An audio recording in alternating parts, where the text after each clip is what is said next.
wabarakatuh. Perkenalkan, nama saya Ferdiansyah Nursadi Putra, kelas malam Teknik Informatika dengan NIM 18 14 32 10 12. Di sini saya akan menjelaskan beberapa materi tentang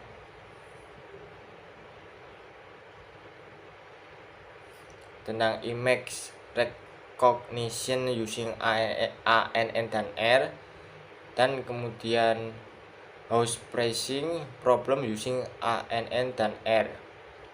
Oke, kita langsung saja ke materinya. Oke ya. Pada kesempatan ini saya akan sedikit menjelaskan tentang apa itu image recognition using ANN dan R. Sebelumnya, perkenalkan, nama kelompok saya itu hanya berjumlah 2 orang. Yang pertama itu saya sendiri, Ferdiansyah Nursadi Putra, dengan NIM 18 14 32 10 12. Kemudian kelompok saya selanjutnya yaitu Kagwan Karisma dengan NIM 18 14 32 10 40. Pada artikel ini, saya akan menulis jaringan neural sederhana dengan 2 lapisan terhubung penuh. Ini tidak dimaksudkan untuk kompetisi apapun, melainkan untuk pemahaman yang lebih baik tentang neural network atau NN. Pertama, saya akan melatihnya untuk mengklasifikasikan sekumpulan data 2D kelas 4 dan memvisualisasikan batas keputusan. Kedua, saya akan melatih NN saya dengan data MNIST dan melihat performanya. Bagian pertama terutama mengikuti kursus CS231N yang ditawarkan oleh Stanford. Bisa melihat sendiri di websitenya, saya mencantumkan di situ ya.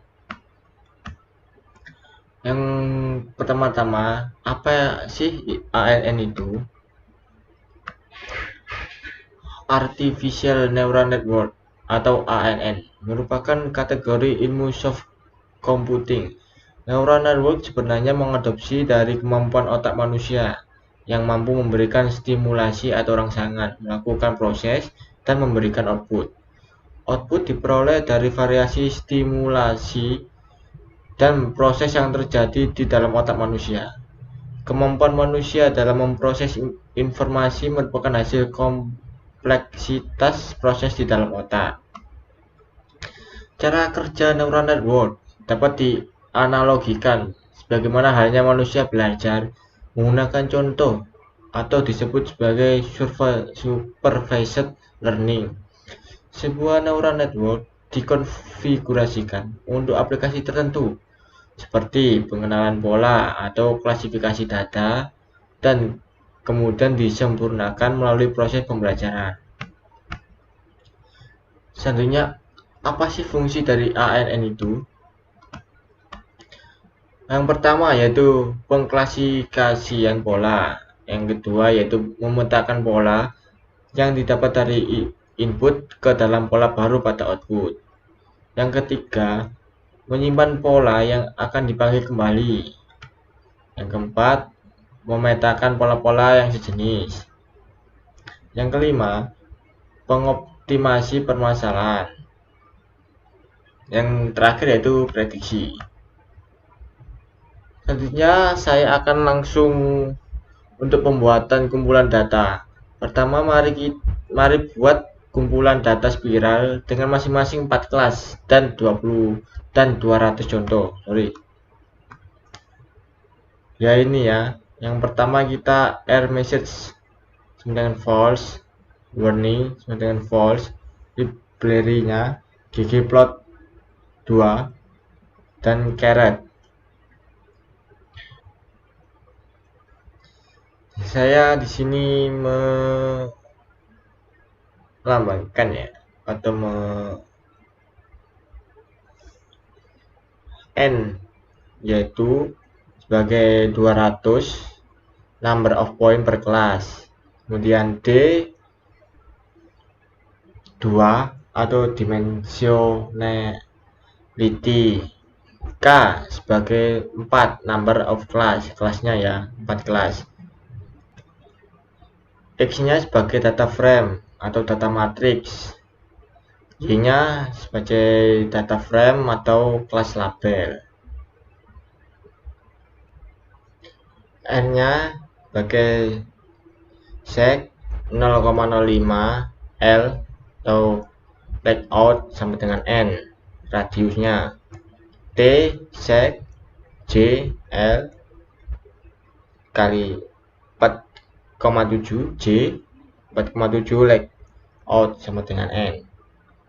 R0 nya N, SD sama dengan 0,3 theta. Xtemp itu data frame dengan rumus X sama dengan R kali sin T, dan Y sama dengan R kali cos T. Ytemp nya itu data frame matrix J, N, dan L. X nya sebagai R bin X, Xtemp. Y nya sebagai R bin Y, Ytemp. Tuh. Datanya itu C bin X, Y. Call names nya data C call names X, kemudian label. Saya jelaskan codingan yang di atas tadi ya. X, Y masing-masing adalah 800 kali 2 dan Y nya 800 kali 1 bingkai data, dan keduanya dibuat sedemikian rupa sehingga pengklasifikasi linear tidak dapat memisahkannya. Mereka kira-kira berjarak sama dan garis bukanlah batas keputusan yang baik. Sekarang mari kita buat NN dengan dua lapisan. Namun sebelum itu, kita perlu mengubah X menjadi matriks untuk operasi matriks nanti. Untuk label dalam Y, matriks baru Y 800 kali 4 dibuat sedemikian rupa sehingga untuk setiap contoh, setiap baris dalam Y, entry dengan indeks sama dengan label adalah 1 dan 0 atau sebaliknya. Seperti ini ya contoh codingannya. R message sama dengan false, itu salah ya. X nya kita jadikan AS matrix atau X. Y nya kita menjadikan matrix 0, N kali K, K. For I in L N kali K, itu untuk Y nya I, Y dalam kurung I L. Selanjutnya mari buat fungsi nnet yang mengambil dua matriks X dan Y dan mengembalikan daftar 4 dengan W, B dan W2, B2, bobot dan bias untuk setiap lapisan. Saya dapat menentukan step size, kecepatan pembelajaran, dan melakukan regularisasi rate. Terkadang disimbolkan dengan sebagai S lambda S dollar. Untuk pilihan fungsi aktivasi dan kerugian biaya, ULT dan softmax dipilih masing-masing.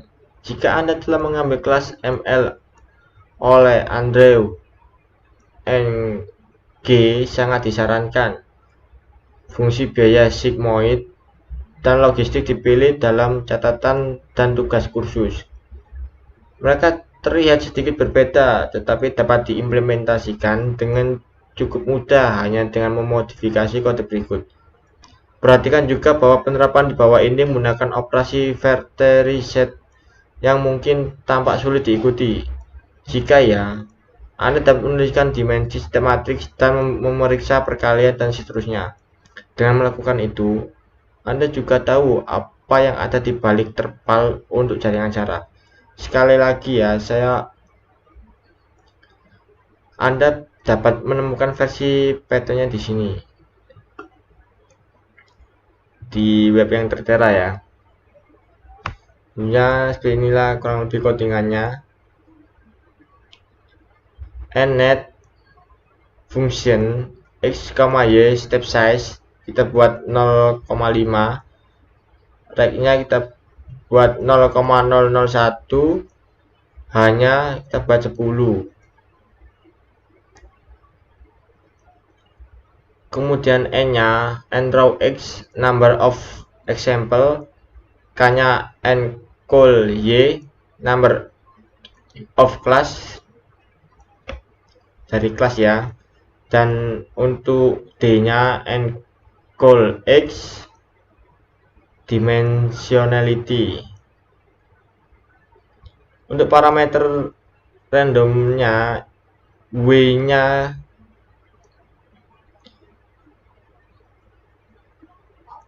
itu 0,01 matriks R norm D kali H, nrow sama dengan D, B matriksnya 0, nrow sama dengan 1, ncol-nya sama dengan H.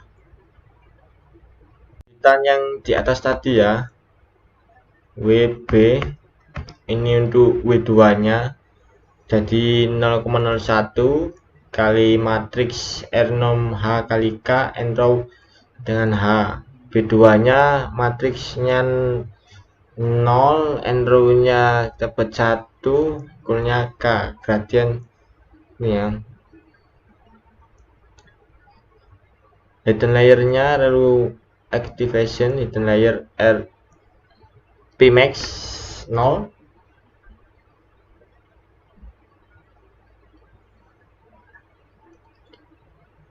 Hidden layer matrix untuk kelas core-nya hidden layer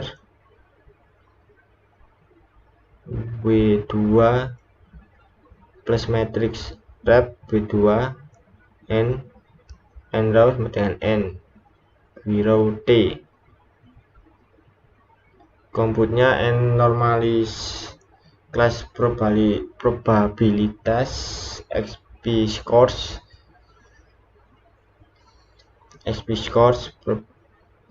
component loss of max and regulation correct loss flop.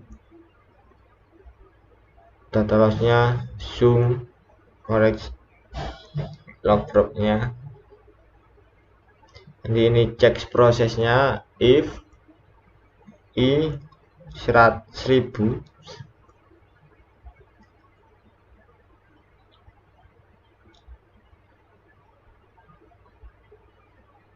Membahasnya interaction i loss compute the gradient on score di course props y, nanti outputnya ya di course n ya. Seperti ini kurang lebih codingannya. Kemudian ini untuk codingannya, codingan lanjutannya ya kurang lebih seperti ini. Back propet the gradient to be parameters, dw2 nya t hidden layers kali ds scores, db2 nya call sums ds scores, next back prop into hidden layernya d hidden ds scores kali w2, back propnya Dorelu non linearity d hidden layer 0 finally into w, b, dw nya dtx d kali d hidden, db nya call sums d hidden, add regulation gradient kontribusinya dw2 ditambah reg kali w2, dw dw biasanya dw sama dengan ref kali w. Untuk parameternya w step size kali dw. Kemudian untuk b nya b step size kali db, w2 nya w2 step size kali dw2, b2 nya b2 step size kali db2. Retulisnya ke wb, w2 dan b2. Itu fungsi prediksi dan pelatihan model. Selanjutnya buat fungsi prediksi yang menggunakan X kolom yang sama dengan pelatihan X, tetapi mungkin memiliki baris yang berbeda dan parameter lapisan sebagai masukan. Outputnya adalah indeks kolom scores maksimal di setiap baris. Dalam contoh ini outputnya hanyalah label dari setiap kelas. Sekarang kita dapat mencetak akurasi pelatihan. Lebih codingannya seperti ini ya. Kita perhatikan dengan seksama. Ada WB, W2, B2, 2, 3, 4 di sini. Untuk N row X lebih seperti ini ya codingannya. Turun prediksi kelas, model, net, Y step size dengan 0,4, tag-nya dengan 0,0002 hanya dengan 50, net region-nya dengan 7000. Selanjutnya untuk batas keputusan, selanjutnya mari kita plot batas keputusan. Kami juga dapat menggunakan paket tanda sisipan dan melatih pengklasifikasi yang berbeda dengan data dan memvisualisasikan batas keputusan. Sangat menarik untuk melihat bagaimana algoritma yang berbeda membuat keputusan. Ini akan menjadi postingan lain. Kurang lebih seperti ini ya untuk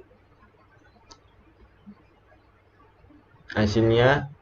AS-nya 0,01, X min 1 min 0,2.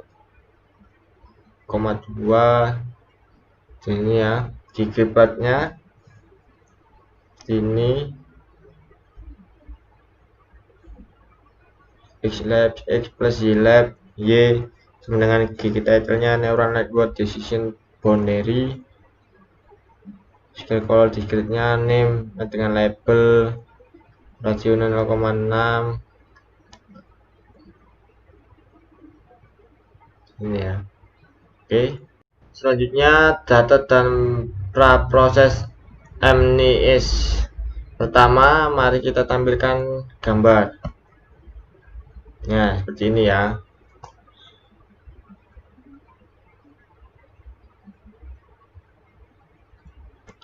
MNIST Mesko trennya read CFCD Barat semester 5 machine learning dan CFD header true ya. Kemudian sekarang mari kita memproses data dengan menghapus kolom varian mendekati 0 dan menskalakan dengan matriks X. Data juga dapat dipecah menjadi 2 untuk validasi silang. Sekali lagi kita perlu membuat matriks Y dengan dimensi N kali K. Kali ini indeks bukan 0 di setiap baris diimbangi dengan 1 banding label 0. Akan memiliki entry 1 pada indeks 1, label 1 akan memiliki entry 1 pada indeks 2, dan seterusnya. Pada akhirnya kita perlu mengubahnya kembali. Cara lain adalah menempatkan 0 pada indeks 10 dan tidak ada offset untuk label lainnya. Seperti ini ya. X-nya masih entry 1 pada indeks 1, label 1 memiliki entry 1 pada indeks 2, dan seterusnya. Kurang lebih seperti ini ya codingannya.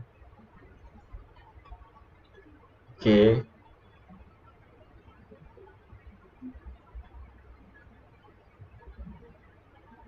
Selanjutnya, pelatihan model dan akurasi CV. Sekarang kita bisa melatih model dengan set pelatihan. Perhatikan, bahkan setelah menghapus kolom NZV, datanya masih sangat lebar, sangat besar. Jadi mungkin perlu beberapa saat agar hasilnya bisa ketemu. Di sini saya hanya melatih model untuk 3.500 interaksi. Anda dapat memvariasikan interaksi, kecepatan pembelajaran, dan kekuatan regularisasi, serta memetakan kurva pembelajaran untuk pemasangan yang optimal. Seperti ini. Step size-nya 0,3, regularisasinya 0,00001, iteration-nya buat iterasinya 3.500. Jadi ini kurang lebih ya.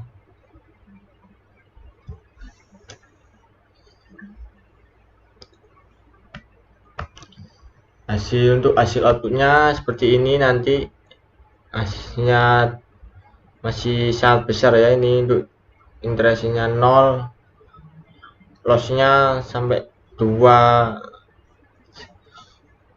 sekian ya.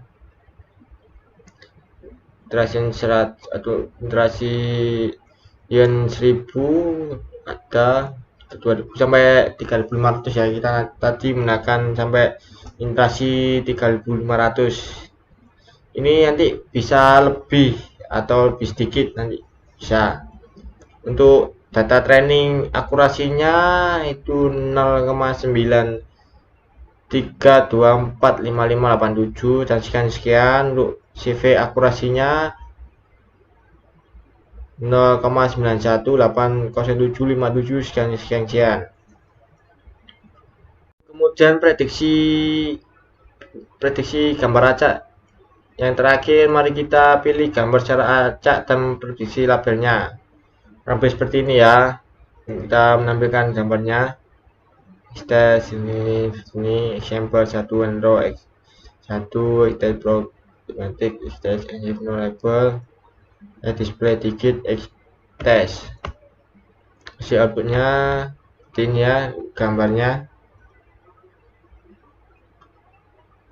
Hasil outputnya ini.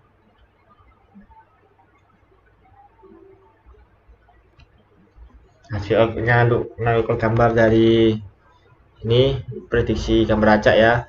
Seperti ini.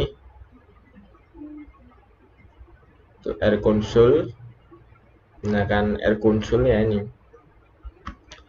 Selanjutnya untuk yang terakhir yaitu kesimpulannya. Kesimpulannya, saat ini jarang sekali kami kelompok menulis algoritma pembelajaran mesin kami sendiri dari awal. Ada banyak paket yang tersedia dan mereka paling suka mengungguli yang ini. Namun, dalam melakukan itu saya benar-benar mendapatkan pemahaman yang mendalam tentang cara kerja jaringan saraf. Dan pada akhirnya model Anda sendiri menghasilkan akurasi yang cukup bagus adalah kepuasan yang sangat besar. Baiklah, sekian saya menjelaskan tentang materi kali ini. Kita akan melanjutkan untuk materi selanjutnya. Oke, sekian dan terima kasih. Ya, kembali dengan saya Ferdiansyah Nursadi Putra. Kali ini kita akan membahas, atau saya akan menerangkan tentang house pressing problem using AEN dan R. Kita lihat dulu ya. Yaitu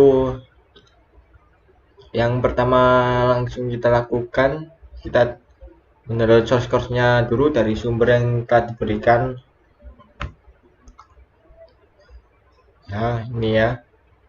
Menggunakan ABC 2.0.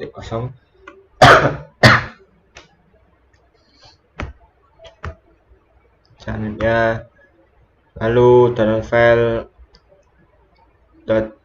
.csv nya sekitar kurang lebih 13 KB.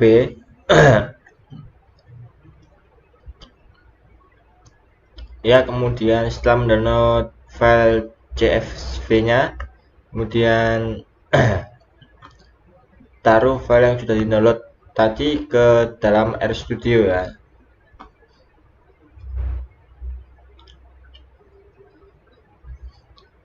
File CSV nya.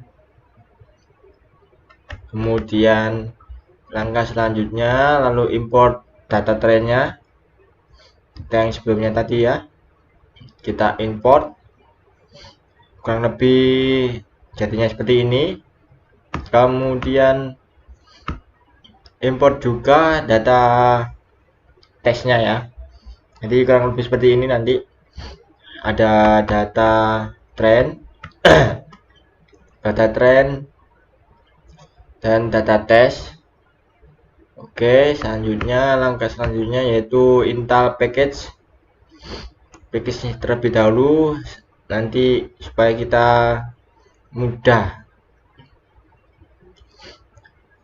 menjalankannya ya. Kemudian selanjutnya lalu direktori data ke tempat penyimpanan data di lab kalian ya. Kemudian ambil direktori data yang kita buat simpan data tadi ya, kita ambil. Kemudian ekstrak kolom yang diperlukan untuk melatih dan menguji set data, kurang lebih tampilnya seperti ini.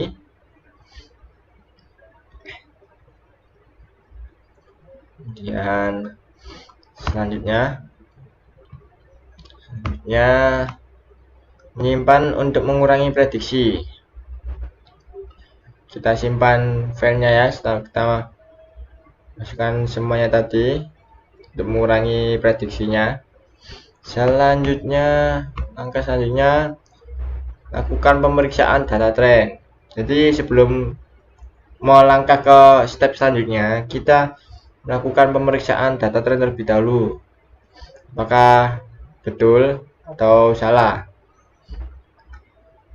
Setelah semua dipastikan benar, langkah selanjutnya yaitu untuk lakukan pemeriksaan data uji. Kita lakukan dulu ya pemeriksaan data uji.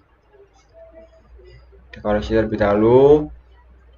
Kalau semuanya dikira benar, kita lanjut ke step selanjutnya, yaitu ganti nilai yang hilang dengan median ya. Ganti nilainya dengan 988,0,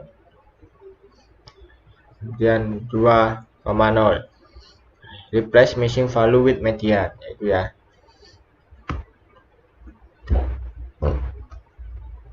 Kemudian melakukan fungsi yang ditentukan pengguna untuk menskalakan. Jadi melakukan fungsi yang ditentukan pengguna untuk menskalakan terlebih dahulu ya. Kemudian setelah sudah semua, kita lanjut ke langkah selanjutnya, yaitu pisahkan data train dan data uji. Jadi yang sebelumnya jadi satu, data train dan data ujinya. Di sini kita pisahkan data train dan data uji ya. Setelah kita pisahkan, kemudian install package neural net. Kita install package terlebih dahulu, yaitu package neural net. Kemudian setelah diinstal, yaitu lakukan prediksi model dan nilai yang dipasang, yaitu bobot. Ini ya, untuk bobotnya digambar di layar. Kita lakukan prediksi model dan nilai yang dipasang, yaitu bobot. Setelah semua dirasa benar, lakukan langkah selanjutnya, yaitu UDF, mengonversi nilai skala ke asli.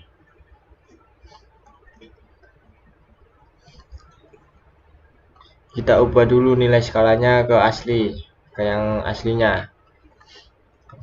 Seperti gambar, seperti di layar monitor saudara-saudara ya. Selanjutnya yaitu lakukan plot untuk menunjukkan korelasi antara variabel yang dipilih. Intel package Recept 2 dan install juga ggplot2. Itu nama package-nya ya. Recept 2 dan ggplot2. Seperti di tampilan layar ini ya. Kita install lebih dahulu. Kemudian setelah kita install, kurang lebih jadinya seperti ini ya. Kita attachin package dengan Recept 2. Jadi kurang lebih seperti ini data-datanya ya.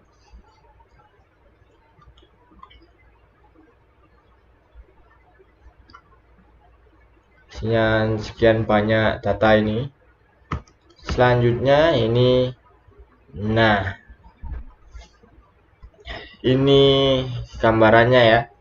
Setelah kita data uji tadi, kurang lebih seperti ini gambarannya. Errornya 0,708336. Kemudian dia melakukan step sebanyak 1807. Oke, selanjutnya ini kurang lebih seperti ini. var1 valuenya 1,0. Ini cell price-nya yaitu overall wall. Kita lihat seperti ini nih. Ada GR live area, total basement, SF. Oke. Ya, kemudian selanjutnya, nah ini kurang lebih seperti ini ya. Cell price, ada full bed, garage car, yang tadi ya, var 2 nya itu ada value nya. Oke, jadinya kurang lebih seperti ini. Nah, selanjutnya ini kemudian datanya ya. Setelah kita hitung menggunakan Studio,